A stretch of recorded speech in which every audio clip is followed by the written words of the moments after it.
Assalamualaikum warahmatullahi wabarakatuh. Bismillahirrahmanirrahim. Alhamdulillahi wa kafa. Wassalatu wassalamu ala imami ahli sofa wal wafa, Sayyidina Muhammadinil Mukhtaril Mustafa, wa alihi ahli sofa wa sahbihi ahli wafa, wa man tabi'ahum bi ihsanin waqtafa. Amma ba'du. Saudara-saudaraku yang dirahmati oleh Allah Subhanahu wa ta'ala, marilah kita kaji kitab Wasiyatul Mustafa. Sebelum kita kaji bersama-sama, mari kita buka dengan Ummul Quran, Ummul Doa, Suratul Fatihah. Semoga Allah membuka hati kita untuk dapat menerima kebenaran dari firman Allah dan sabda Rasulullah, serta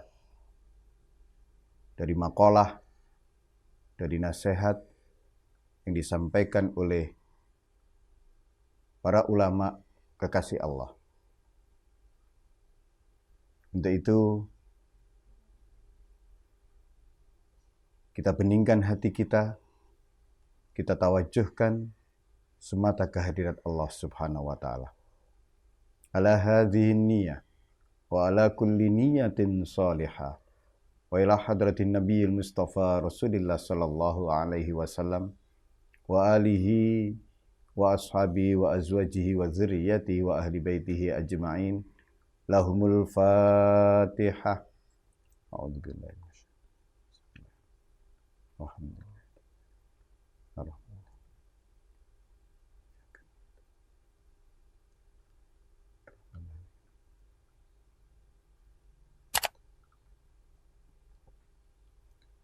Qala Rasulullah sallallahu alaihi wasallam, ya Ali, istaksi isbaghal wudu, fa innahu syatrul iman.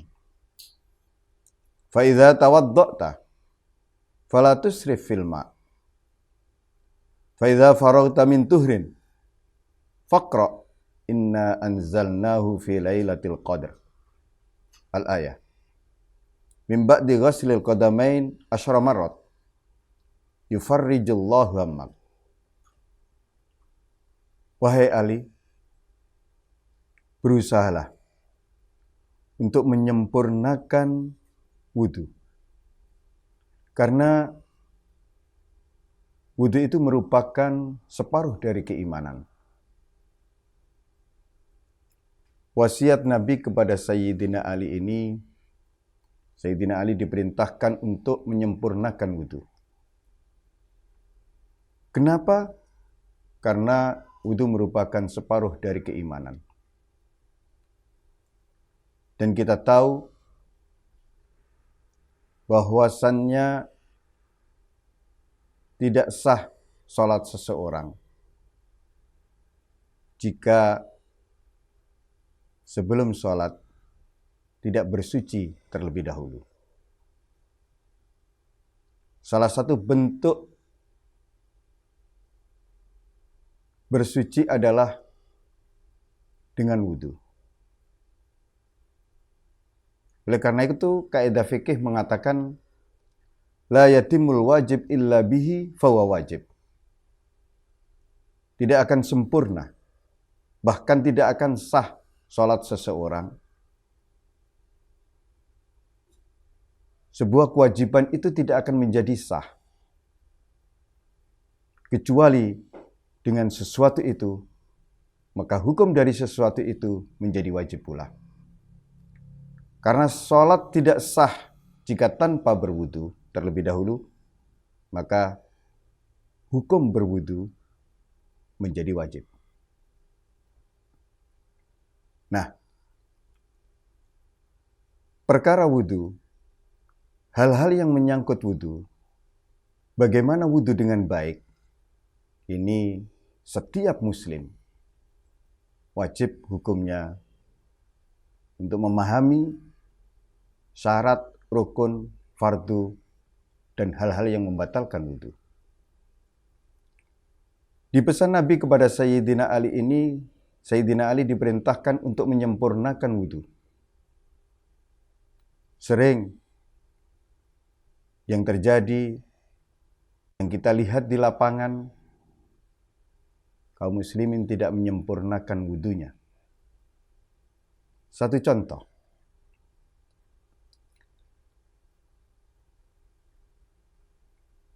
Hal yang membuat kesempurnaan wudu adalah setiap kali kita membasuh wajah misalkan. Ini juga ada doa-doa yang dianjurkan oleh Nabi. Belum sampai membacalah. Di proses awal saja, seringkali juga diabaikan. Misalkan mulai dari mencuci kedua tangan. Di sana orang yang akan berwudu dianjurkan untuk berta'awud, memohon perlindungan kepada Allah. Kemudian membaca basmalah. Setelah itu berkumur 3 kali. Setelah itu menghisap air melalui hidung sampai semampunya 3 kali. Istinsyak. Baru kemudian membasuh wajah dan seterusnya. Sebagaimana sudah dijelaskan di dalam kitab-kitab fikih. Kenapa wudu itu harus disempurnakan? Karena wudu merupakan separuh dari keimanan. Di mana sebelum melakukan sholat, seseorang haruslah berwudu terlebih dahulu. Kita tahu bahwa sholat merupakan suatu kewajiban, satu bentuk pengabdian dan penghambaan seorang muslim kepada Tuhannya. Bahkan salat merupakan mi'rajnya orang mukmin, naik ke langitnya seorang mukmin. Mana mungkin bisa baik salatnya ketika wudunya juga kurang baik. Saudara-saudaraku yang dirahmati oleh Allah, separuh keimanan di sini adalah orang yang berwudu berkeyakinan bahkan sebisa mungkin yang diwudui, yang dibasuh, yang dibersihkan adalah hatinya.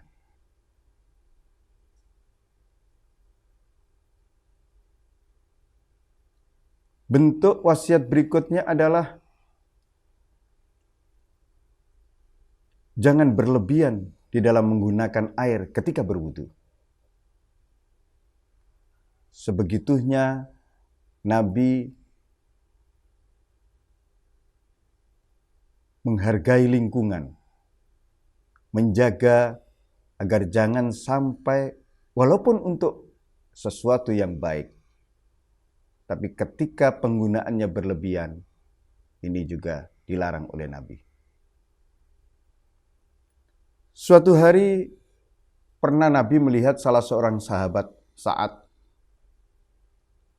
dia berwudu dengan menggunakan air yang berlebihan. Ditegur oleh Nabi, walaupun kamu berwudu di sungai, janganlah berlebihan dalam menggunakan air.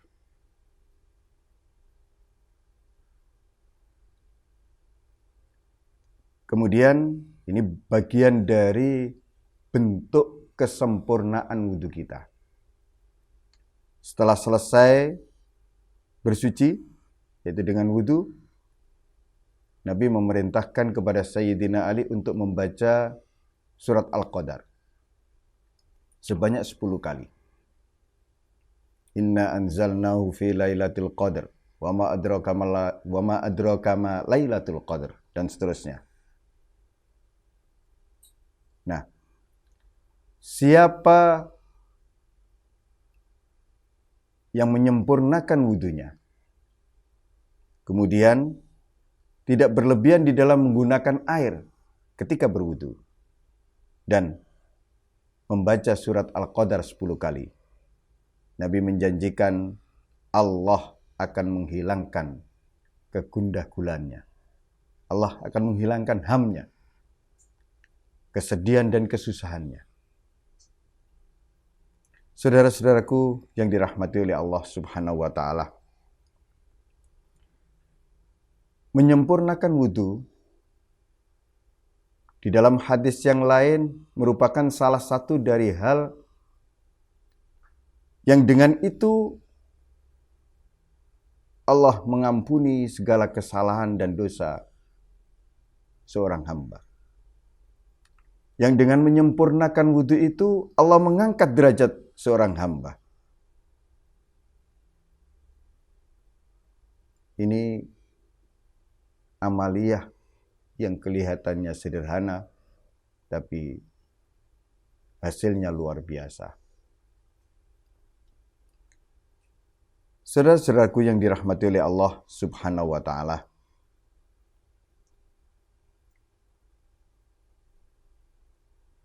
kita seringkali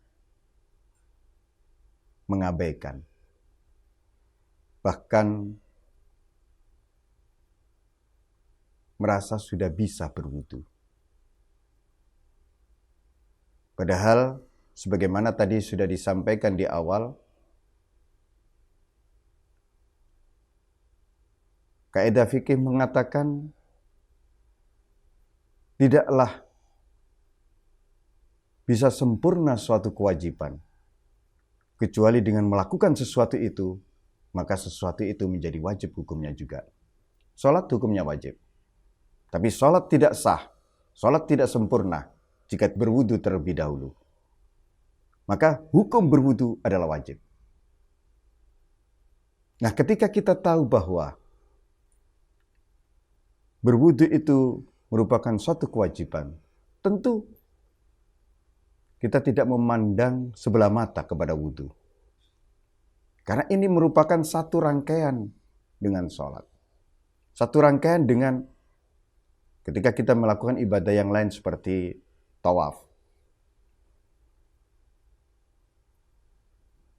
Para ulama sufi terus menerus mereka belajar berwudu dengan yang sebenar-benarnya.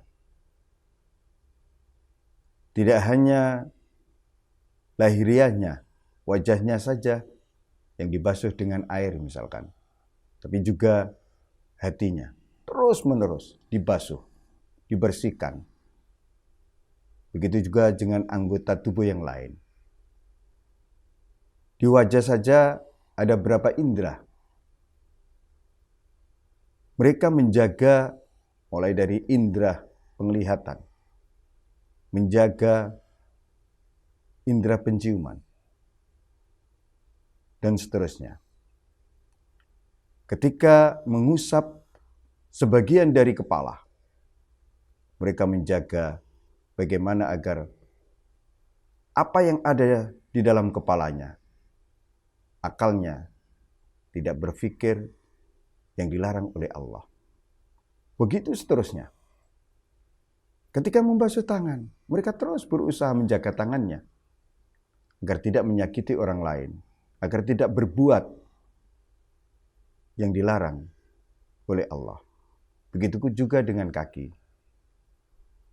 Saudara-saudaraku yang dirahmati oleh Allah Subhanahu wa Ta'ala, bahkan ada yang mengatakan sebelum engkau basuh wajahmu, sebelum engkau berwudu, berwudulah terlebih dahulu, atau basuhlah terlebih dahulu wajahmu dengan cinta. Sebelum engkau membasuh wajahmu dengan air, basuhlah terlebih dahulu dengan cinta. Sebelum engkau membasuh kedua tanganmu dengan air, basuhlah kedua tanganmu dengan cinta. Begitu seterusnya. Artinya, jika orang yang berwudu benar-benar mencintai wajahnya, mencintai kedua tangannya, mencintai rambut yang ada di kepalanya, atau bahkan kepalanya, mencintai kakinya, mencintai telinganya, niscaya ia akan menjaga seluruh organ tubuhnya dari bermaksiat, dari durhaka kepada Allah, dari melakukan hal-hal yang dilarang oleh Allah. Semoga melalui wasiat Nabi kepada Sayyidina Ali ini, perintah untuk menyempurnakan wudu, perintah untuk atau larangan tidak berlebihan di dalam menggunakan air, membiasakan membaca surat Al-Qadar setelah berwudu. Setiap kegelisahan, kegundahan, ham dihilangkan oleh Allah. Dari sini, kemudian dari waktu ke waktu, kita terus belajar memperbaiki, meningkatkan kualitas wudu kita. Semoga melalui wasiat Nabi kepada Sayyidina Ali ini, kita bisa mengambil pelajaran untuk tidak memandang sebelah mata bentuk dari wudu kita selama ini, praktek dari wudu kita selama ini. Adakah cara berwudu kita ini semau kita sendiri, sakarepe dhewe, atau sudah sesuai dengan contoh yang telah dicontohkan oleh junjungan kita Nabi Agung Muhammad SAW. Hadanallahu wa iyyakum ila siratal mustaqim. Wassalamualaikum warahmatullahi wabarakatuh.